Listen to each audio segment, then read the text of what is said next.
गडचिरोलीत नक्षल्यांनी शस्त्रे टाकल्याचा आनंद, आता त्यांनी नक्षलवाद नव्हे आंबेडकरवाद स्वीकारावा, केंद्रीय मंत्री रामदास आठवले यांचं वक्तव्य.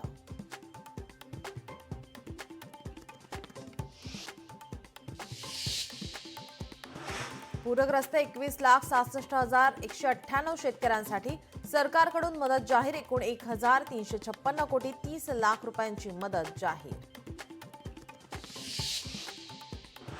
राज्यातील मंदिरं, किल्ले, बारव यांच्या संवर्धनासाठी आता बहुधा आराखडा तयार करा, सांस्कृतिक कार्यमंत्री आशिष शेलार यांचे निर्देश. रयत क्रांती शेतकरी संघटनेकडून नाशिकच्या एनसीसीएफ कार्यालयाला ठोकलं टाळं. शेतकऱ्यांचे मागील वर्षाचे कांद्याचे पैसे न दिल्याने शेतकरी आक्रमक. शेकडो शेतकऱ्यांचे पैसे एनसीसीएफकडे प्रलंबित. वर्षभरात सोन्याच्या दरात 50% अधिक वाढ. 8 दिवसांमध्ये सोन्याच्या दरामध्ये 10,000 रुपयांची वाढ. दिवाळीच्या पार्श्वभूमीवर सोने खरेदी करण्यासाठी ग्राहकांची दुकानात गर्दी.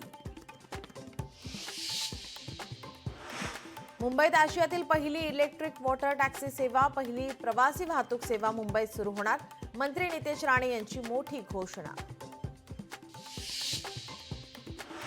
हिंगोलीत ऑनलाईन खरेदीमुळे ग्राहकाची फसवणूक. अमेझॉनवरून एसी मागवला, मात्र निघाला त्यामध्ये एसी ऐवजी कचरा आणि लाकडाचे तुकडे. पंजाबमध्ये डीआयजींच्या घरात सापडली रोख रक्कम. नोटा मोजण्यासाठी मागवावी लागली मशीन. या प्रकरणात डीआयजी हरचरण सिंह भुल्लर यांना अटक. सीबीआयची मोठी कारवाई.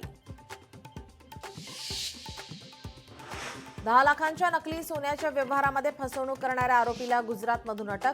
अंबरनाथ पोलिसांच्या दक्षतेमुळे नकली सोन्याच्या व्यवहाराचा पर्दाफाश. भिवंडीतील खड्ड्यांनी घेतला आणखी एका तरुणाचा जीव. भिवंडी कल्याण महामार्गावरील टेमघर परिसरातील घटना. टँकर खाली आल्याने 19 वर्षीय तरुणाचा जागीच मृत्यू.